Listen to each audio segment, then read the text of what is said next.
kaya mo na yung mundo, kala mo matibay na sikmura mo, kala mo lakas na ng buto mo, kala mo kaya mo na lahat, kala mo matalino ka na, kala mo kaya mo ng solusyonan lahat. Eh nung pinagdaanan mo yan, naintindihan mo na hindi mo kaya nang wala ang Diyos. So every time na binabasag ka niya dyan, hinahambol ka ng Diyos para lumapit ka sa Kanya. Kala mo tigas mo na, kala mo tatag mo na, akala mo tibay na ng faith mo until such day na tumama sa iyo yung pinakamatinding sakit rin, parang alis na ako sa pananampalataya ko. Until tinamaan ka na. Akala mo kilala mo na Diyos, akala mo tibay mo na. Devotion ka matindi, church ka matindi, anong kailangan pagdaanan? Kaya ko lahat yan. Until tinamaan ka ng matinding pagkawasak. Amen? Amen.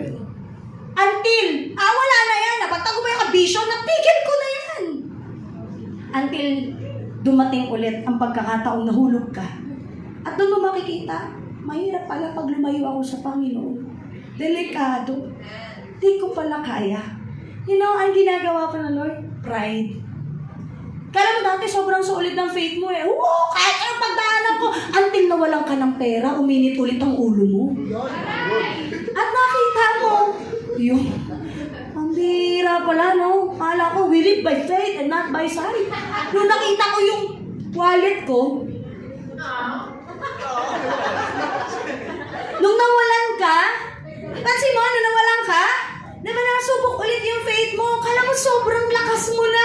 Kala mo kaya mo na. And you know, sometimes it's God's way. Making room for your life. Right? Yung mga pagkawasak na yan, diyan may nanang pang Panginoon na hinahambol ka po ng Panginoon. Sabi mo sa katabi, dami mong problema, hinahambol ka. Hambol ka after niyan. Amen? Hinahambol ka pa.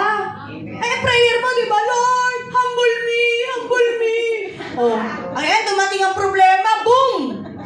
Diba? Kala mo, ba't ako muna magsusorry? Ako ba may kasalanan? Yun! Diba? Ba't ako lalapit? Yun! Akala mo, ang tibay mo na. Akala mo, diba? Hindi, may sinabi, narinig ko, nasaktan na. Akala mo, hindi ka na tinatamaan ng masasakit. Until such time na narinig mo ang pinakamasakit. Until such time na ang gumawa sa'yo ay ang pinakamalapit at pinakamahal mo. Doon mo naintindihan. Akala ko, matibay na ako. Hello? Are you here with me? Amen. So, importante po ang pagwasak. Yes. Importante po ang pagwasak. Amen.